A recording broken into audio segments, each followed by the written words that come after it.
Overall, if you're in customer success and you're watching this, your job has never been more important. There's never been a more important time than right now in 2020 for what you're doing. And it can feel like we're pushing a rock uphill. It can feel like that probably for all of us, right? Every day, try to convince people. But I do feel like the top of the hill is coming, and we'll start getting some momentum on our side soon.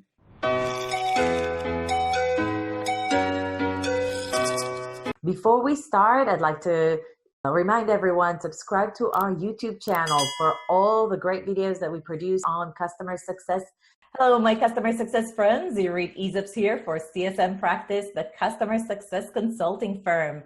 Today I have Nick Mehta, my dear friend, my ex-boss, a person who I admire both professionally, but mostly personally, since he's an awesome human being. Nick, thank you so much for coming on the channel and doing this video with me today. Irit, it's such a pleasure to be here. It's so fun to see you grow and your practice grow, and awesome to be here. Thank you. Today, I want to talk about a very important topic. We're post-COVID-19, but this is a topic that's not just relevant for this post-pandemic era, but it's relevant for any year, any time. Why should companies invest in customer success strategies? But most and foremost, after COVID-19, we see a great hit. Most companies experience like a dip, at the very least temporarily, in any kind of sales orders coming in, new business opportunities closed won, had lowered and diminished. I mean, we've done a survey back in April and closed it mid-May, and we showed about 50% of the SaaS companies reduced their forecast for new business deals. Most of them either flattened the renewal rate projections or reduced it as well. So the GRR, expected gross retention revenues, are mostly expected to be lower. I know you guys have done, Gainsight has done a similar survey. Did you get similar results? Yeah, totally. And I'll give you a little bit of context, because obviously a lot has happened in the last 4 months in the world. We're sitting here in July, and COVID-19 really became a big deal in America in mid-March, although big deal in the world or before that. And when sort of things started heating up in the US and in California, where you and I live, we wrote a number of different blog posts and did some surveys, and I'll just take you through a little bit of the evolution of what we've seen. So right away, when everything started happening, I think we all knew that being able to preserve your customers went from important to existential, right? That was really critical. I wrote this blog post kind of at the beginning of the crisis, where I basically said, here's what's going to happen. Your new sales are going to slow, as you said, Irit, and that definitely happened, because in times of crisis, customers don't want to do new things, right? Everyone, whether individuals or customers, that happened. But the existing customers needed more help than ever, because they're going through lots of changes and lots of challenge. And the existing customers were going to kind of notice in some ways which vendors were there for them, which ones weren't. And at the same time, they were all looking at the list of all the things they're spending money on, saying, do we really need that? Do we need that? Can we cut that? And so the vendors that were doing a great job in outcomes and experiences, like what you talk about all the time, they were being able to retain. And then finally, the vendors that were able to be ahead of the curve were actually able to expand spend by kind of almost consolidating in their customer and maybe knocking out other vendors. So there was this kind of share of vendors happening. The ones that were doing a good job with customer success were actually growing in their customers. The ones that weren't were actually shrinking. So that was the first thing we saw. Was it became existential. Every CEO was focused on it. Really, really big deal. The second thing we saw, though, then was, as you said, despite good customer success, we were all dealing with big challenges, right? Just in our customer base, the macro forces. And we surveyed people and said, okay, what's the impact going to be in terms of retention? Whatever your retention rate was going to be, let's say it was going to be 80% for the year, what's it going to be now in this new world? And so we sent that survey in March asking them what they thought the new retention was going to be.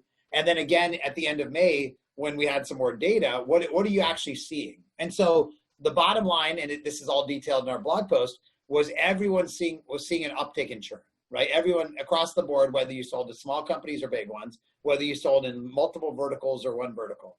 But what happened was in March, we thought the uptick was going to be huge.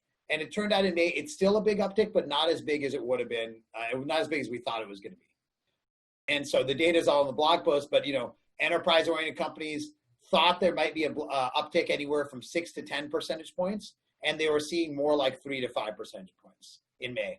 SMB-oriented companies actually thought there might be 20 to 30 percentage point uptick, and they instead seeing more like 15 to 20 percentage points. So still a lot, right? I mean, that's a big uptick, but not as much as they thought. And then the other thing we learned was that in general, people weren't losing their customers altogether. What was happening was the customers were shrinking their spend. You know, you and I call that downsell, right? Like that. Right. I'm not, maybe normally I would have renewed 100 licenses, but I only need 80 licenses. You know, I laid off some of my employees. I'm not hiring. And so people are seeing shrinkage in the spending with the vendors, but not necessarily losing as many customers as they would have thought. And so that's so I guess the summary is that people knew there was going to be a problem. The problem isn't as big as they thought, but it's still really important, and people are really focused on getting ahead of it. Yeah, we've seen similar results, and I actually wanted to double click on that because the gross retention rate, net retention rate, all these key indicators for actually really impact a technology company's ability to grow exponentially over the years. Right. And so the impact is really compounded. Totally. What is some of the trends that you've seen for cross-sell and upsell? Existing customers, were they even open to do any of that at least? Or? Yeah, I think in March and April, it was probably tough. Some people saw, if you had a business that was enabling virtual work, then you saw right away lots of cross-sell, Zoom, obviously, DocuSign. But if you're in a more mainstream business, in March and April, it's probably hard to do upsell. But actually what's interesting is I think in May and June, things started picking up for a lot of vendors, and more so in their installed base than new logos. And so we saw that. A lot of our customers saw that growth in your existing customers for sure. And now I think new business is opening up as well. And actually the other thing that I've seen very specifically, kind of an interesting anecdote, is in addition to selling more licenses and software to your customers, we're seeing vendors able to sell services to customers because the customers need more help than ever. And in fact, they might be understaffed, right? So you're probably seeing some of your customers, you do a great job in CS consulting and strategy, and they probably don't have as many people in their organization that they normally did. And so they may need more help than ever, right? And so we're seeing consulting, recurring services, technical account management, administration on demand, those services having a pickup in demand because the customers are a bit understaffed. Correct. I've actually just read a blog about how companies are looking into increasing budget for outsourcing and consulting services because they're still like a little bit nervous and they don't want to necessarily open the doors to hiring a lot of people.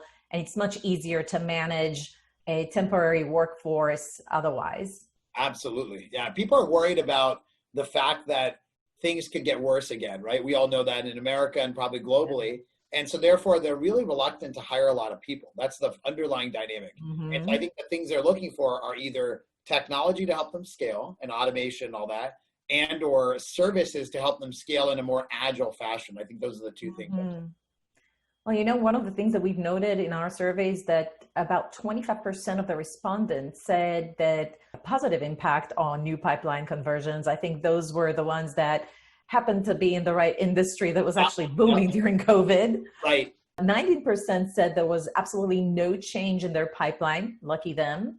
But 56% said that they actually did have a big hit, a negative hit, March and April. So if you look at those 2 months where you were supposed to close new sales deals, you were supposed to have these revenues. When you have a subscription model, the revenue doesn't just impact that month. It impacts compoundedly over the next year or two in your ability to reach those revenue forecasts that you had for maybe 2 years from now, because you don't have that compounded revenue anymore. You need to catch up with it. And so I think what we'll see is that trajectory of growth, that rate is going to be a little lower than expected. Totally. Very well said. Yeah, in a subscription model, anytime you take a step back, it really affects you over time. And you alluded to this before, that's true on the churn side as well, because you lose that customer and now you can't upsell them anymore because they're not a customer, right? And so, yeah, it's a big long-term impact. I think all of this actually emphasizes the importance of customer success strategies right now. Yeah. I have already lost the opportunity of new logos in March, April, May, considering you're in that type of industries that you sell into. Really, your best bet to catch up to your initial forecast is by doing a great job at customer success so that you can maximize value for your clients and thereby maximize value for you through upsell, cross-sell, advocacy, and thereby accelerating new sales deals. It's interesting because in that survey we sent out in May where we said, okay, what's the expectation of churn now that you've had a few months? We also asked people to rank initiatives in their company around customers. So we have put in, new logo sales, expansion sales, retention, preventing churn, and a couple other things, adoption as well. And so here are the results. We asked them, is each of these not important, somewhat important, very important? 100% of the respondents, these are CXOs at late stage private and public companies, said preventing churn was very important. So number one. Number two was forecasting churn, because even if you can't prevent it, knowing it, that's going to happen so you can plan for it. Number three was measuring adoption. So understanding how people are using it, because especially around downsell, I want to know, are they using 80 seats out of 100, things like that. And then number four was driving adoption. So the four things were preventing churn, reporting on churn, driving adoption, and measuring adoption, right? And that's interesting because new logo sales was kind of at the end of the chart, not because any of these people didn't want new logo sales. Everyone wants new sales. We all want new pipeline, but just because things had slowed down, so they had to redirect the resource towards customer success. Do you believe that companies that actually focus on these 4 points would have a better chance of growing faster? And if so, what do you expect the impact to be? Yeah, I mean, I think that, you and I we're preaching to the choir because we both have believed this for a very long time since you were a very early Gainsight employee. But we think that the companies that are doing a great job of customer success now are going to get a many-fold benefit in growth because obviously, number one, they'll keep their customers so they're not losing them at much revenue. Number two, because they're close to their customers, they're going to expand them more. And then number three, the customers are going to be better advocates, and that's going to show up in new logo sales over time when the economy comes back, right? I think a lot of customers are going to remember the vendors that did a great job during this downturn, and they're going to be big fans, and they're going to help them and all that kind of stuff. So yeah, and I don't think this is a controversial message, being honest. Like I talk to a lot of CEOs, and it's almost at this point obvious. They're not always doing the right things to make it happen, and you live that in your life, right? Because you're trying to help people go from strategy to action. But the CEOs that I talk to really bought into the concept now more than ever. I emailed a friend of mine who's a CEO of kind of a 500-person private company a couple months ago, and I said, "What are you doing around customer success?" And he said, "We're finally doing the things that we always should have done." So you and me were telling CEOs like that, "Hey, do X, Y, and Z," and now they're finally doing it. So I actually think people have really come around in this new world. If someone were to take on your advice, what's the kind of like the stage by stage phases you would recommend them to take that approach? So if I'm a CEO or COO, I need to take that on. Would you start with risk strategies? Would you start with something completely different? What would you recommend? I wrote a blog post on this a few weeks ago. I called it the 4-step playbook for kind of reopening with your customers, right? So you're reopening your business. How do you reopen it with customers? And these are the 4 things I see most common on people's minds. And these are probably consistent with what you see. So if you go to those 4 things that people are prioritizing: preventing churn, forecasting churn, measuring adoption, driving adoption. So preventing churn, I think one of the biggest things I'm seeing people do is move from just saying, I need people to use my product, to say, I need them to drive value, see value from my product, right? And that's none of us buy products to log into them. We buy them to get value. And the hottest thing in customer success is going from the value that was sold to the value that was implemented to the value that was delivered and measured, right? And that end-to-end value process, we call it success planning, right? And you do a lot of this with your clients. You can also call this outcomes, right? End-to-end outcomes. It's all the same thing, which is end-to-end view of value. That is the biggest thing, particularly for companies selling into high-value customers, enterprise-type customers. That helps you prevent churn because if customers are seeing value, they're more likely to stay with you. So It's not just about adoption, it's about value. Number 2, on forecasting churn, one of the biggest things I'm seeing is being able to much more early understand what the current situation is around the renewal through what we call stakeholder alignment. And this is basically like, this is as old as it goes, right? Which is, who are my stakeholders and have I talked to them recently? But doing it in a very systematic way, in a very organized way, in a very automated way. And again, you've done work to help your customers on this. understanding the champions. When was the last time we talked to them? Who's the sponsor on our side? And so people are trying to get really organized about across all your clients, what is the latest on their perception of us. Number three is in terms of understanding usage, every company is saying, okay, for years I've said, I don't have good data about my customers. For years, they've told you and me, I just don't have very good data. And 2020 is the year when that excuse runs out. You have to have good data about your customers. You've got to have product usage data. Everyone's investing in product analytics. Even for on-premise companies, they're doing telemetry. That's a super hot area. And then number four is driving product adoption. That was the fourth priority. And everyone's investing in what you and I call tech touch, right? Automating that long tail through technology, reaching out both through emails, through in-app communications, all that kind of stuff, right? So those four areas of driving to value through success planning, doing a better job of measuring churn and reducing it through stakeholder alignment, doing a better job of having product data on kind of how people are using your product, and then tech touch through scaling to your customer base. Those are the four things I see the most commonly across our customers. Yeah, I gotta say, I agree with that. It's also showed up in our research as well. And the queries that we get as a consulting firm are mainly related to value playbooks, risk mitigation strategies and health scores, as well as tech touch and digital engagements. So it's totally aligned with what you just said. Yeah, and I'm not surprised either, because you and I talk to a lot of the same people, right? So this is, I think, very consistent with what we're seeing more broadly. Absolutely.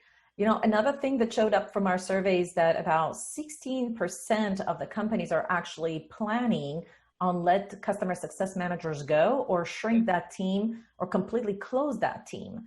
What do you think about that? Why is this happening? And what would you say to those CEOs that are actually considering that function? Well, one thing in context is that I think, if you said 84% are keeping or growing their teams, which is the rest of it, right? I think that the reality is I think people are shrinking CS teams less than other teams from the data I've looked at and the data we've seen. They're still shrinking because some businesses have evaporated in their business overall. So for example, you're selling to an industry that themselves doesn't have any business anymore, restaurants, et cetera. And so I think that's been part of the layoffs that have happened, but they've been less than sales, marketing, other areas. So that's one point. But that being said, I still think that some companies that are probably cutting a little too deeply. And we all know customer success is all about preserving recurring revenue. And in a downturn, what gets you through the downturn, lets you survive, is the recurring revenue. That's what keeps you in business, right? And so I'd say that the companies I talk to, honestly, the relatively thoughtful CEOs or experienced, they're not cutting CS at all. If people are cutting it, they're cutting it because their business has been decimated, or every now and then there's a CEO that doesn't get it. I have seen some CEOs who said, oh yeah, we're just going to go back to sales. And I guess I'd be honest, and that's just that's the wrong playbook. That's the playbook for 2010, not 2020. Yeah, exactly. Especially post-COVID. Yeah. All right. I heard you came out recently with a new book. Congratulations. It's right here. The Customer Success Economy with the lovely Allison Pickens. Yes. Tell me about that book. What inspired you to write it? Well, we as you know, we had this first book called Customer Success, which was written by Dan Steinman, myself, and Lincoln Murphy. That came out 5 years ago, so a long time ago. You were still at Gainsight then, and that book actually did really well. Like, I think we're 80,000 copies sold, translated in so many languages, and Mandarin and Portuguese and Spanish, and it's been amazing. And it's the reason it did so well is there's so much interest in customer success, people learning about it. A lot of management teams made that required reading for their team. But what we realized was a lot happened in 5 years, right? 5 years, a few things happened at a macro level. One is customer success is not just for tech companies anymore, right? It's showing up in healthcare, financial services, transportation, lots of different areas. Second thing is customer success isn't just a function anymore. It's not just about the CSM. We all know to do it well, you need to rethink the way you do services and support and product management and development and marketing, right? And sales. And so it's much more cross-functional. And then the third thing is we're not so immature as an industry anymore. So for example, the questions that are been asked, the basic ones like who should own renewals or how should a CSM get compensated? The answers aren't black and white, but there's a well-defined menu of answers, right? There's a pretty good framework. And so we wrote the book for those three reasons: to show customer success across different industries. So we interview people from lots of industries, Mangia, to show the playbook for customer success in different divisions, marketing, sales, et cetera. And then to talk about how customer success as a concept now has a framework for making decisions. So we have a chapter about how you decide who owns renewals, how you decide how to compensate a CSM, how you decide how to measure customer success. Again, this mirrors probably with your experience, where the first time you're doing consulting, you're just figuring it out, but you've now done this enough where you can probably predict the question the customer is going to ask, right? I'm guessing you can, because you've done this so much and you got a great framework for helping them figure it out. So that's why we wrote the book. Excellent. This is brilliant. Sounds like anybody that's not just necessarily from SaaS can enjoy that book and learn a lot. Anyone that thinks about setting up the customer success organization can learn a lot. And anybody that already has a customer success organization, but really is trying to get their entire organization to transform and embrace customer success concepts throughout the organization should definitely read The Customer Success Economy, your new book with Allison Thickens. And you've been so gracious, Nick. You've actually going to offer this book for free to anyone that's watching this video. That's exactly right. Yeah, if you go to gainsight.com/free book, you'll be able to actually go and get a copy for yourself, fill out a short form that'll actually give you a little eval of your own customer success maturity. So that's another benefit. And then you'll actually get a copy of the book. That's awesome. Nick, thank you so much. Guys, I'm going to include the links to get the free book in the comments below and the description to this YouTube video, the links to the surveys that Gainsight performed and we have referenced here in this video, the link to the blog that you've mentioned earlier. And so thank you very much for joining us. Subscribe to the YouTube channel right now so you don't miss any new videos that are coming up. Set up the notifications so you get alerted. Best of luck, everyone.